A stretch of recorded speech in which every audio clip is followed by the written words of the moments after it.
The world just seems so loud.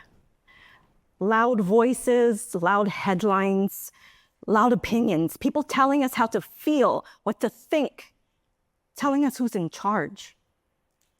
You know, even when we try to drown out, to block out the noise, doesn't it seem it just keeps coming back in? Through conversations, through our news feeds, and eventually we start thinking and believing in ourselves. We've confused loudness with impact and importance. Today, the best ideas aren't the best ones, actually. They're the loudest. They're the ones that we hear. And what happens is that the quiet ones ask themselves, well, if I'm not loud, does my opinion matter? Do I have a say? At the end of all this, what's the point? We have given loud voices permission, but what we forget is that in time, most major changes in the world start with one voice and one action that gives permission for others to follow. And that permission starts the ripple effect of quiet audacity. My parents came to Canada as refugees, and they were not loud. They didn't have a playbook. There was no big announcement. Their house was bombed. They fled from one country to another on foot to come to this country. And all they thought about was this: how are we going to survive? And how do I keep my children safe? I can't even begin to imagine what my parents went through to bring us here. And that was the foundation of my childhood. My parents weren't here to change the world. All they wanted to do was raise good human beings. And they did that with small, repeatable actions. Life was very simple growing up. The patterns were routine. Focus, put your head down, work hard, live with gratitude, and when life gets tough, figure it out. And when it comes to people, you don't need a lot of friends. You don't have to agree with everybody, but you need to absolutely respect everybody because we all walk on this earth together. Children remember patterns. We all remember those lessons growing up, those small actionable steps that impact our lives today as adults, good and bad.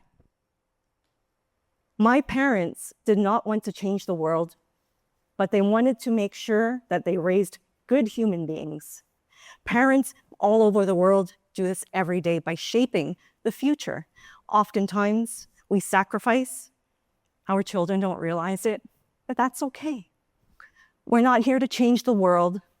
Quiet audacity doesn't necessarily make headlines, but we might raise the people who will. So if audacity isn't about changing the volume, if impact isn't about being on a big stage, what exactly is quiet audacity? What does it look like?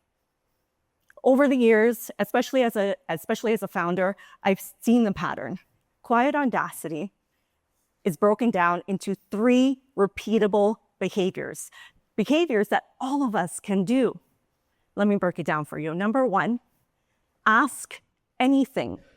Quiet audacity is not about loud confidence. It's about curiosity and taking action. Those who ask are curious about what's possible when they do. It's the person who raises their hand. It's the person who asks the question that everyone else is nervous to ask. It's the people who put the idea out there even when it's not ready. It's the person who books the call, pitches the thing, makes the move. These are the people who are curious. And it's not just those who speak up, it's also those who are just in the room, listening. Even if it's a room that you're not supposed to be in, listening, understanding, because you're trying to bridge the gap. That's what asking and doing means. It's bridging the gap. That's what quiet audacity looks like. The second is the long game, small steps. You have to put in the work. It's not sexy. No one's cheering for you. You have to actually put in the work. Make those steps. You have to pivot and work hard at it over and over.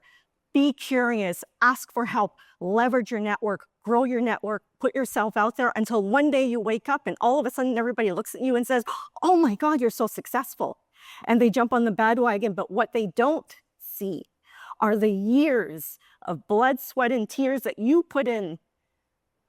The early days, the late nights, the pivots, the money that went out the window, all the people you hired, all the mistakes you made.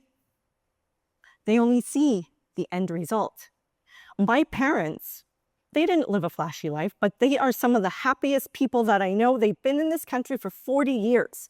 And 40 years of small decisions over time.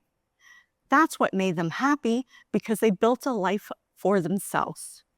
Quiet audacity changes the game, and for you to live the life that you want. The third thing is to be the example, not necessarily the expert, not the loudest person, just the example. Make sure it's so easy to follow that others will follow you. We live in a world where we need leadership. Nobody wants to put their hand up. Be the person who puts their hand up. Again, asks the question, put yourself out there. Be the example. I learned this early on as a tech founder. I was at a conference. There were about 100 people, 90 men, 10 women. And the 10 ladies were young university students. At the end of the conference, the host asked who wants to deliver the 60-second pitch. Of course, I put my hand up, stood up.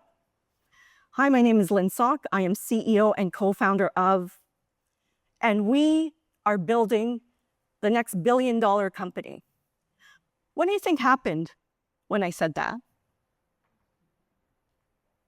There are guys who laughed. I looked at them. I turned and looked at them right in the eye. And I said, you know what, all of you who are laughing, 6 months from now, 12 months from now, 5 years from now, you are going to remember me, you are going to see me, so you keep on laughing. And I did that, not because I wanted to grab the mic and get attention. I did that because in a room full of 100 people, there were 10 young female students who needed to see what it's like to step up and take space on purpose.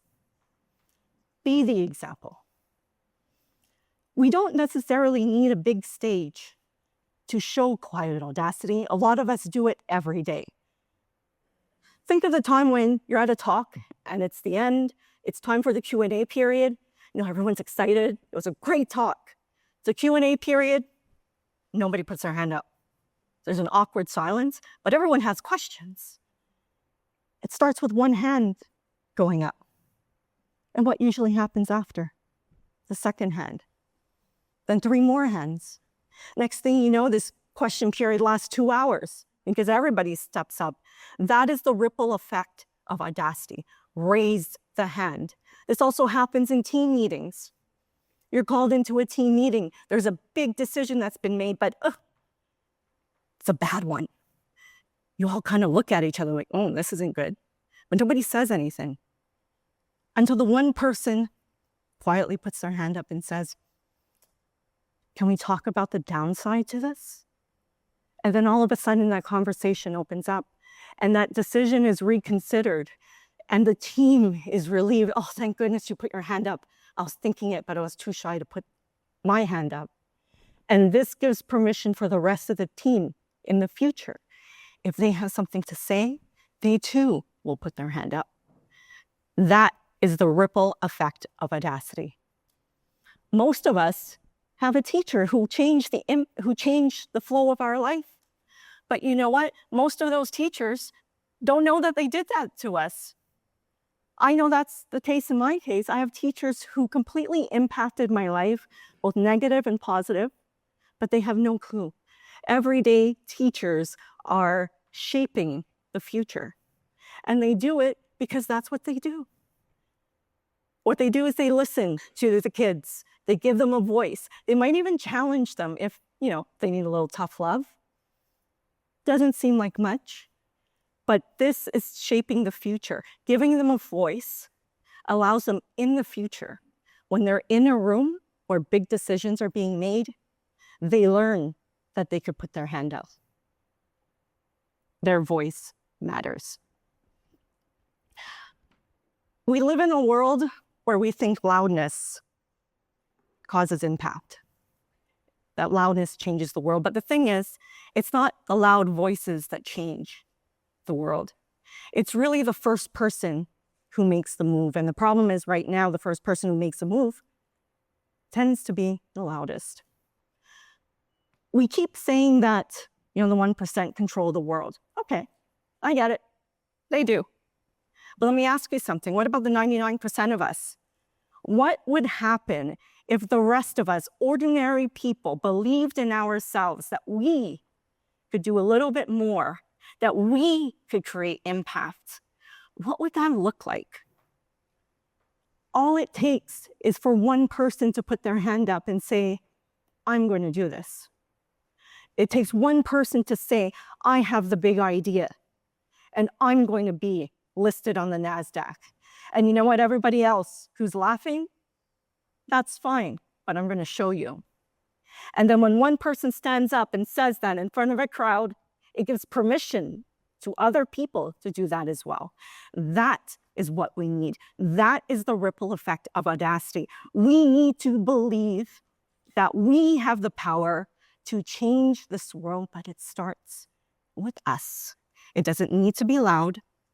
It's small, actionable steps done over time that the people around us see, and it creates a ripple. Can we just imagine what the world would be like?